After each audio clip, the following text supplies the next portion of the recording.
Hello, and welcome to the Borealis Experience. I'm your host Aurora, and I'm very excited to be posting this interview today here for you. This time I was interviewed by two youngsters from the UK, Elliott and Jack White, with their podcast Chatabox. They got curious about my stance on feminism and meditation. They wanted to know if meditation really helps with anxiety, and then we also chat about jealousy, social media, and how we can learn to be less jealous and more confident with ourselves. You will learn tons about me and I'm excited to sharing this episode with you. Those two guys did a wonderful job. They're great podcast hosts. Make sure to check them out. Chatabox on Spotify, Apple Podcast, and wherever you can find podcasts. Should we be blaming an entire gender for what this one man has done? Of course not.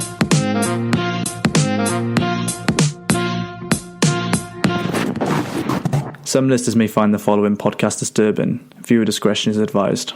Today we are joined with Aurora, who is the host of the Borealis Experience. Hello. And thank you so much for reaching out to me and for having me on your podcast. I feel very excited and honored to be here with you. It's lovely to have you, Aurora. Really is. So do you mind telling us a little bit about yourself then? I mean, where did you start? What do you do? Who is Aurora? So Aurora is a very diverse person, I would say. I was born and raised in Germany, and my family is French and German. That's why my accent is maybe not harsh German. I'm a physiotherapist who had to rethink her job now with COVID. So I came up with the idea of starting a podcast that is therapeutical. So I post meditations and I invite guys onto my show who open up about pain and disappointments. Interesting. Yeah, in doing so, the listener is benefiting, and the person who's on my podcast has kind of a cathartic experience where they can release stress and pain from the past and move on. Yeah, I mean, that sounds like some really good stuff there. So how did you actually start that journey then? Because it doesn't sound like something that everybody kind of does, you know? How did you get involved within that? I would say, if we go a good decade back, I was raped. And after that horrible incident, my whole relationship with men and, dating changed. I have brothers, and my relationship with my brothers and with my dad also got worse and worse. And I think it was my fear, my anger for men that I had after being raped that totally changed my character. Also, I grew up in a family where the guys were also very aggressive and dominant. So I also grew up with that mentality of, a man is never going to dominate me like this. And so all this to say, my relationship with men was always troublesome, and then being raped didn't help, of course. Yeah, I was just going to say, I mean, obviously your podcast is very male orientated as well, isn't it? You interview a lot of male guests. You give a lot of advice to male people and females, of course. So what sort of, obviously you had a hatred towards men. What sort of made you transition between having a hatred for men to now helping male orientated people? It all started because my relationship to my younger brother got worse and worse, and I felt like he didn't want me to be in his life anymore, and that was very painful. And then the Me Too movement, 2018, made me realize that all those women rebel now and open up about what happened to them, but then we're stuck in pain and resentment. And is that helping society? Is that helping ourselves? I don't think so. So what can we do to heal our relationship with men, to trust again? And I think that's when I came up with the idea to start interviewing men, because I want to show to the world that there's so many like good men out there, and we just have to start and focus on them, and taking our focus away from those aggressive bullies, from people who are behaving wrong and dominating people, treating them badly at their workplace, and shift our attention to guys that are maybe a little shy, or to guys that feel like they're not good enough to start dating. And it's been very successful. Like the guys who come to my show open up, and there's other guys listening and are like, oh, that's cool. That's the new masculinity, to open up and to be vulnerable. And women who are listening are like, oh shit, maybe I have to start healing. Maybe I have to start to forgive and give a man a chance. And so sorry to hear that happen to you, Aurora. You know, we're so grateful that you opened up about that absolutely horrific past event. And it's interesting how you turned that extremely tragic thing, and I know there's not even the words to describe its disgustingness, but how you turned that event around to change the perspective towards men, you know, it's truly remarkable. So is that then how you kind of got into the meditation side of things? Meditation is probably the last thing that I wanted to learn, because, you know, I was always very anxious, very restless, and even like aggressive. A lot of women who go through trauma like this, like shift into the masculinity and the aggressive way of living, approaching life. And we totally reject the soft and kind feminine energy. So meditation started out to be just 2 minutes a day, sit there with my thoughts, with my feelings, and then to go back to whatever I was doing. But meditation really confronts you with what you are trying to run away from, actually. It was uncomfortable, but then the more I did it, the more I was kind of being okay with that and allowing it more and more. And so it was a very baby steps that I had to use to start out meditating. And it's doing me well now. And I want to share this with people who still feel like they can't do it, they're too restless, because I was there and I know how hard it is. And I try to, relate to people who are at that stage. For many of our listeners who might not meditate or never actually tried meditating themselves, what would you say to them? What are the benefits to meditation? So I can just talk about my experience, and it is making you aware of what your monkey mind, your mind, your racing thoughts, is all about. That is always with you. You can distract yourself with Netflix or porn or with binge eating food, but it's always there in the background, sucking energy from you. So a lot of people feel drained right now, and they don't know why. They're sitting at home, but it is their brain sucking energy from their system, because it's in over stimulating mode. It is costing you so much energy to think about all these things that we think about. And when you are on the internet, social media, or watch the news, you always have thoughts or opinions about something. Your monkey mind is always judging, opinionated, and wants to be there and have an opinion. And when you sit down in meditation, you can calm all this down. You can bring all your anxiety, your anger or depression down and look at it. Yeah. And from there, you can reach a mental space, so to say, that you can sort through stuff. Like, do I really want to have these thoughts? Because you are not your thoughts. Your thoughts are just something blabbering on the whole day, and you can direct these thoughts. You can think of a river. You can think of petting your cat or hugging your dad or something. You can use your mind as a tool instead of your mind using you. And this is what I learned with meditation, is to tame that monkey mind and turn the volume down and tell it what I want my brain to think about and not the other way around. For sure. Meditation definitely sounds like one of those things where it's definitely the best thing in order to achieve peace within yourself.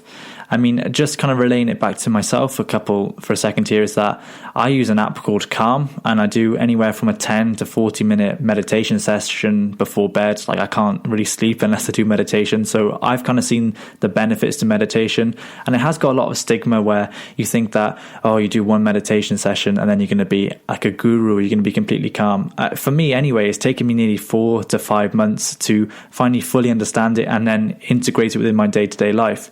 So would you say then that, Aurora, that meditation is the ultimate way in order to achieve peace within ourselves? I would say, like, besides exercising and eating well, that, reflecting and realizing what's going on in your head and clearing stuff out that doesn't serve you anymore is very, very beneficial. Because this life we're living in right now, this world is very fast-paced. We have distractions at every corner. And meditation kind of brings you back to yourself, and you can go back to your dreams, go back to how you feel. And from there, you can go out into the world and be way more confident and solid with who you are. And then you make better decisions for yourself too. I don't know if you know much about what's happening in the UK. It happened in March, actually, this year. And it was a very devastating case about a lady called Sarah Everard, who was kidnapped and murdered by a police officer in the UK. I don't know if you know anything about that. No, this is crazy. No. Yeah. So it sparked a lot of controversy and protests in the UK surrounding women feeling safe in public places. And these protests are still going, rightfully so. And it sparked a lot of hatred towards men as well, because it was a male police officer that committed these horrendous acts. And everyone's now blaming all of men for what this one man has done. I mean, is this sort of the right way of going about things? Should we be blaming an entire gender because of something that a small statistic of men has done? Is this something we should be doing? Of course not. Like, we're hurting ourselves in behaving that way, and we have to see that there is a couple foul apples, but we as women, this is what makes me so angry about modern feminism, we cannot think that we can address that problem by ourselves. We have to do it together as a team. We have to unite with guys out there who are there to protect us and who are there, as a team. I cannot say it in a different word, because those guys have to be called out. And I'm sure that, I know, like you guys, for instance, it must be terrifying and so, like, bad for your mental health to know that now every man is being, like, looked at differently. Like, it is totally scary. And no, this has to stop. It has to be seen as a rotten apple that did something horrible, but it has nothing to do with his gender. Yeah, because politicians are actually bringing it up in the House of Commons now, which is the main place where laws are established in the UK, and they're actually on about curfewing men now, limiting them to a specific time where they can go out, socialize, go to work. I'm sure there'll be expectations if something like this was to come about. It was a baroness. I think her name was Jenny Jones.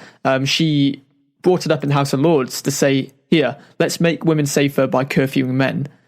Do you think that something like this should be happening? Yeah, it is very scary. Yeah. It's scary how politicians then think that they have a solution to everything, and it's harmful. It is so harmful to go about things that way, because we lose you guys as supporters then. You guys who could protect us and who could, help us to, like, being against that war of people who abuse their, their power we'd lose you because you're being locked up in your house now and castrated, so to say. It's quite worrying to think how things are going to pan out in the future because we just don't know. So steering away from that topic for a second to discuss the concept of failure, specifically where I'm not sure, they end up disappointing others or yourself. I'm quite curious to know, have you got any tools and tips on how to overcome failure and self-doubt through meditation? So if it's just yourself and let's say you started a business, you did it because you believed in it and your family told you from the start, this is going to fail, you suck at this, blah, blah, blah. Then you have to know that you were brave enough to get out of your family and to start something new, to be a pioneer, and to know that when you're pursuing your dreams and success, it is like the progress is never linear. You will have to go through failure in order to know that you want that goal, that business 120%. So what I like to do then is to reframe the thought and the feeling around failure and see it as a test.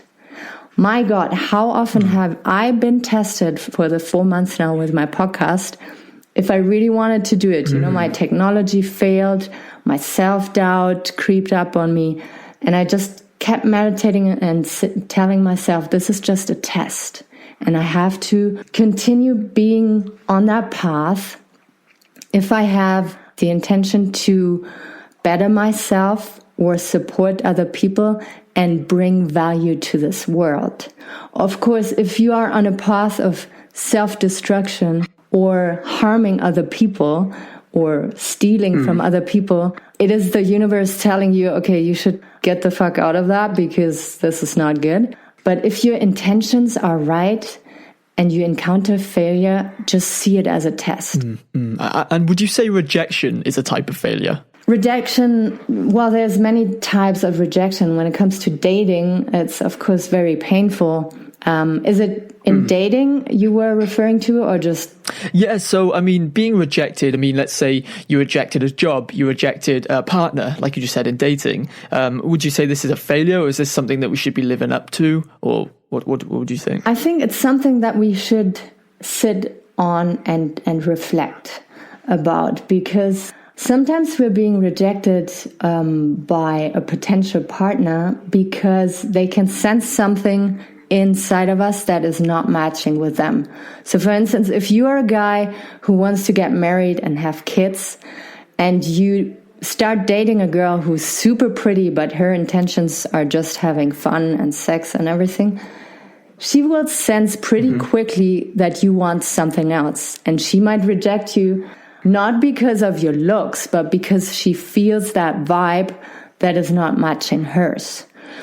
So again, just like with failure, I would start and reframe rejection and also see if you apply for a job, like, is it really the job that I want? Or is that rejection trying to tell me something about myself?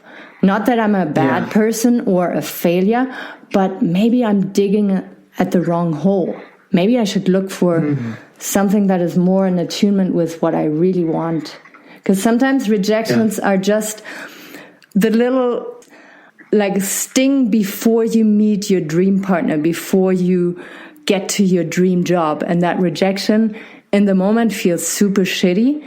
But the next day or the week after, you realize, if I didn't have that rejection, I would have never met that person or have the opportunity for that new job. Yeah, I know you've focused on rejection quite a lot in your podcast, haven't you? What's your experiences with rejection?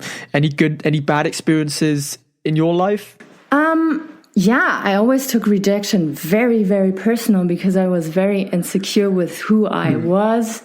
I was bullied at school, so that doesn't help with self-esteem. So I always thought, it's because I'm not good enough. It's because, I'm reaching for too big of a dream.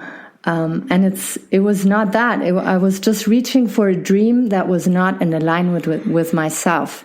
I was trying to do something that was going to please my parents, that was going to please society, And obviously I was not meant to do that. I was meant to do something else. So looking back now, I see rejection was there to kind of give me the right little slap to keep me going into the right direction, different direction. But back then it was very hard to sit there and to feel like, oh, every door is being closed in front of my nose. Yeah, I mean, like you said there, rejection is probably one of the most painful emotions us as humans can like kind of go through. I mean, I've been through it several times, Jack. I'm not sure if you have. But yeah, it certainly took its toll on me for sure.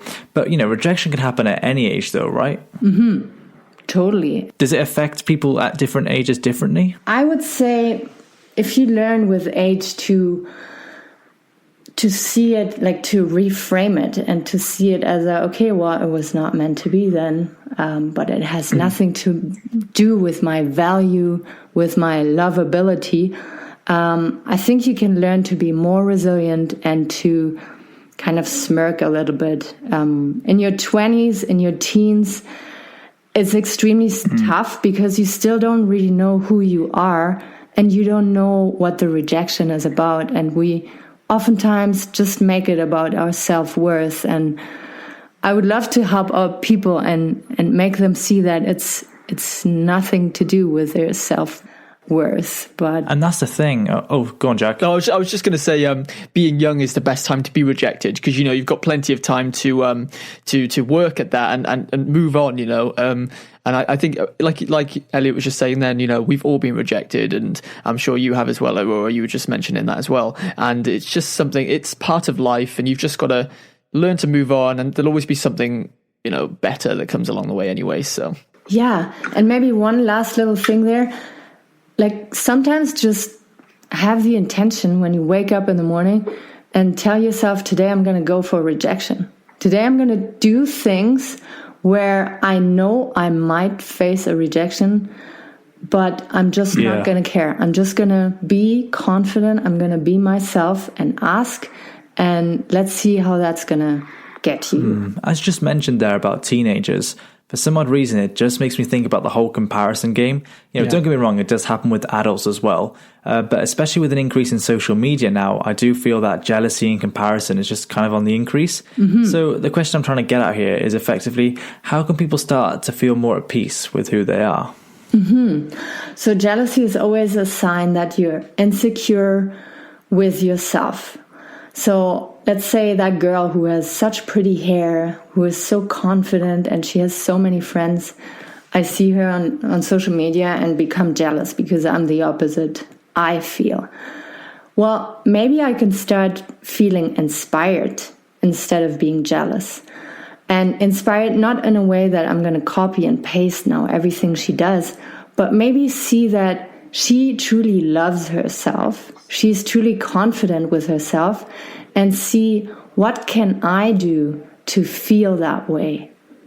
So it has to look like initially like going back to who am I and what do I want in life, and then to know that as soon as you know what you want, you will also have that radiant and beautiful expression that is so attractive to people.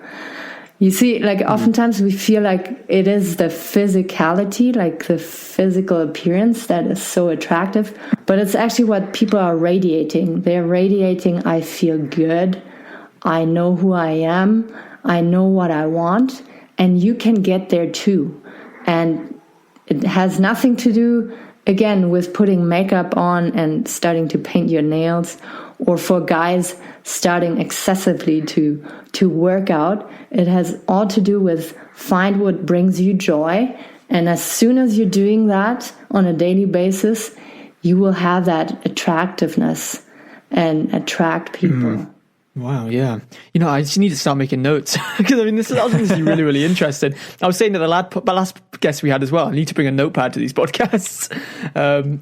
You actually do, Jack. Yeah, I know. But Aurora, obviously you're a yoga / meditation personal trainer. Is that the way to say it? Yeah. Yeah. So I'm guessing you're dealing with plenty of people, plenty of clients. What's it like now during the pandemic? I'm guessing there's a lot less clients you've suddenly got, and it's a lot more difficult to get work. I mean, what's it like? Oh, it was horrible because I had to shut everything down and sit with myself. And then everything crept up on me again, what I was successfully running away from.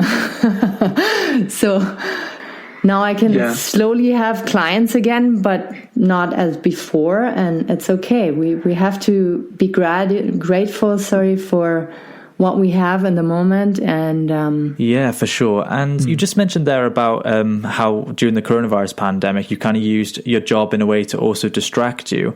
Do you feel then that distracting yourself is a healthy thing to do, or do you think to avoid the problem, or do you think you should face the problem face on? Yeah, I think there's a fine line between healthy distraction and self-destructive distraction. So when you're really actively trying to run away from something, I know myself and I know how I tend to run away from realities that have to be faced. So this is why when COVID came, I was like, okay, well, now I know what to do. I have to sit down and reflect and let go of stuff that is still weighing me down.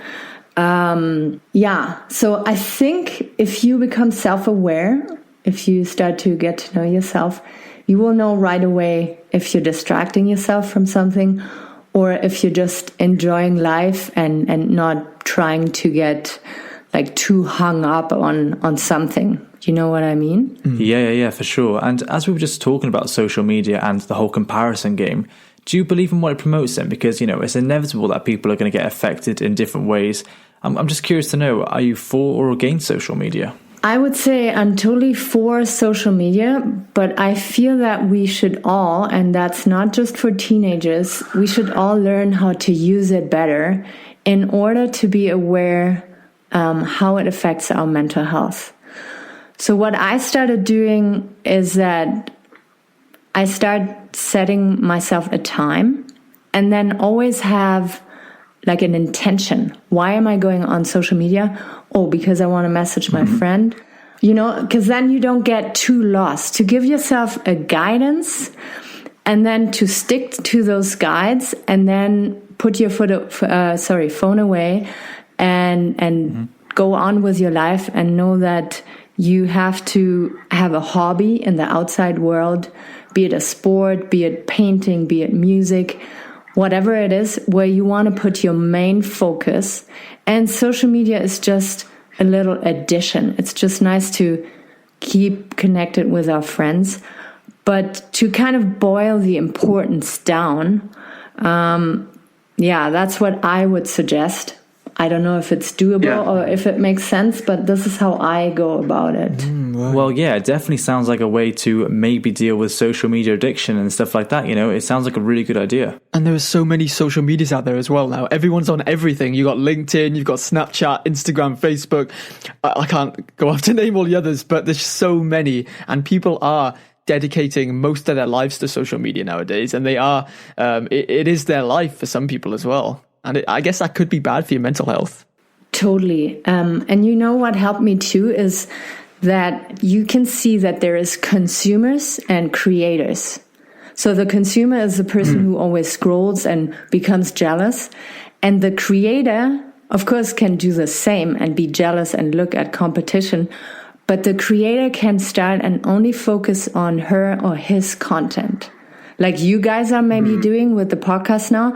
When you go on, you post your content and you create content for others instead of being a consumer. Because I feel the creators out there might be addicts too, but they have a different kind of it has a different effect on their mental health because they are putting something out there.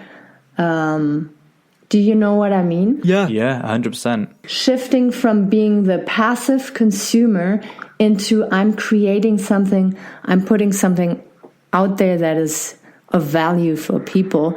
And then you feel different about yourself too, and more confident, and know that, okay, I'm actually doing something positive.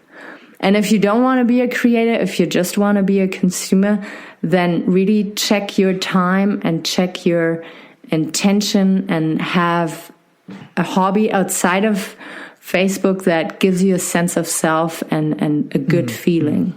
You know what, Aurora, just before we end, I thought it might be a really good idea to see whether or not we could actually go through a meditation session with you as our host. Would it be something you'd be happy to do?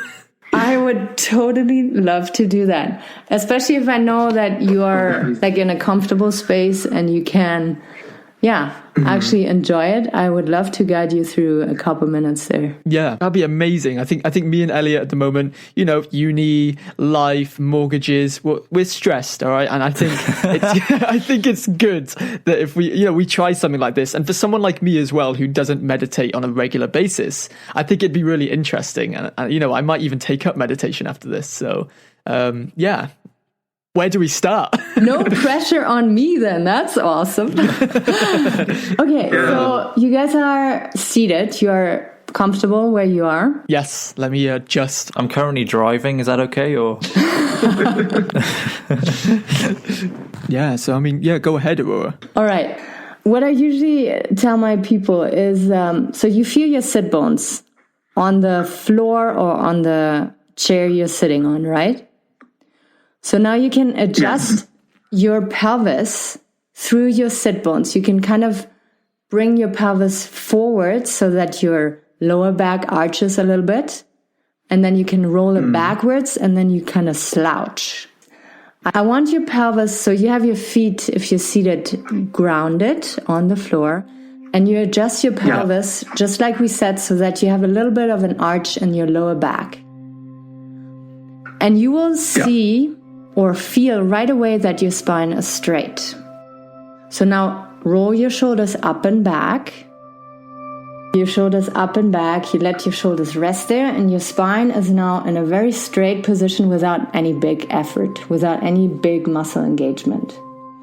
You can have your hands open up to the sky, resting on your thighs, or you can have your hands, for a more grounding sensation, facing down, like holding your knees or your thigh kind of thing. And then you close your eyes if that feels feel comfortable. If not, you keep them open. And you start noticing your breath. Usually when we're anxious, the breath is very shallow. When we're doing work like for university or social media, the breath gets really shallow. So just notice your breath. Don't try to change it, just focus in on your breath. And the breath is the number one tool that can help you regulate stress.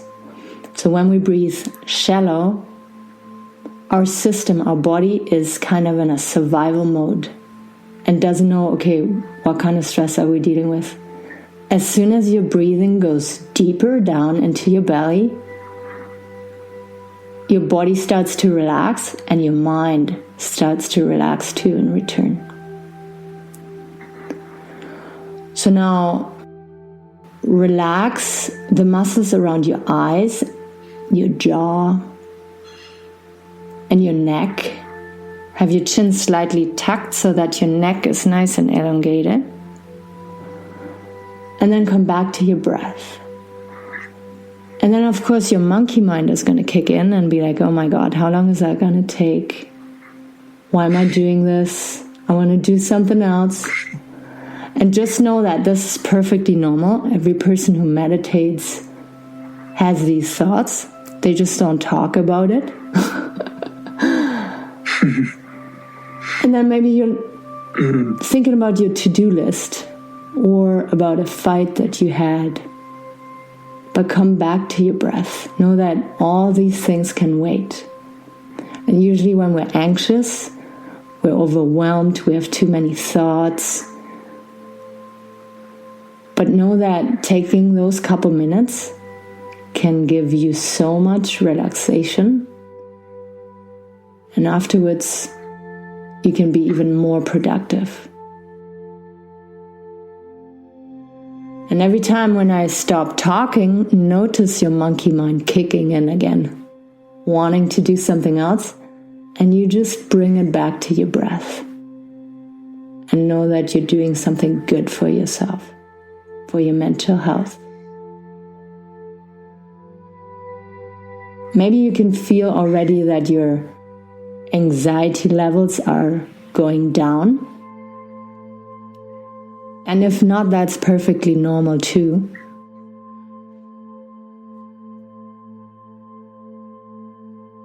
Focus back into your breath. Relax the muscles around your eyes. And what I like to do sometimes is to go into bird's perspective and to look down onto myself and to send myself some gratitude. Thank you for doing this. Thank you for allowing some time. Thank you for always trying, never giving up. Thank you for believing in myself.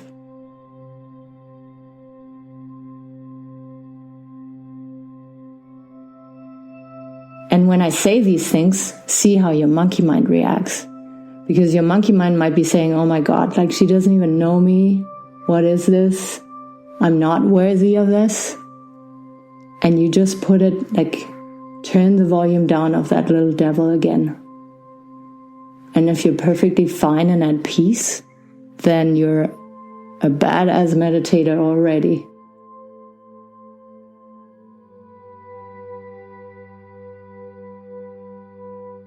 Now bring your hands to heart center in kind of a prayer position in front of your heart.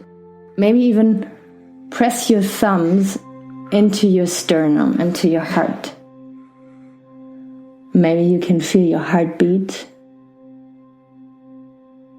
And then you bow down a little bit, just your head a little bit down towards your hands.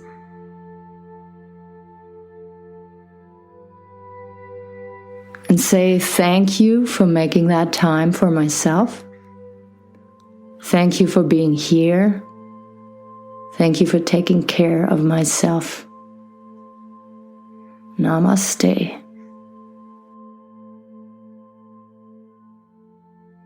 Wow. I love that. Thank you so much, Aurora. Wow, I actually am feeling really tired after that. I'm already feeling a lot more relaxed. And I don't know if that's because I do it during bedtime and my brain's thinking, oh, it's time to sleep now. But the bird's eye perspective thing, I've not heard about that before. That's something that's super interesting to me. I know I do giving the positive thoughts to yourself, but never a bird eye perspective. That's a really interesting technique there that I'll definitely add into my little routine. Wow. And thanks for ever so much for joining us today, Aurora. The stuff you spoke about, I mean, you're such a powerful woman yourself, such a inspiration. All the stuff you've been through is truly magnificent to how it's shaped you to become who you are today. And I can't thank you enough for joining us today on this podcast.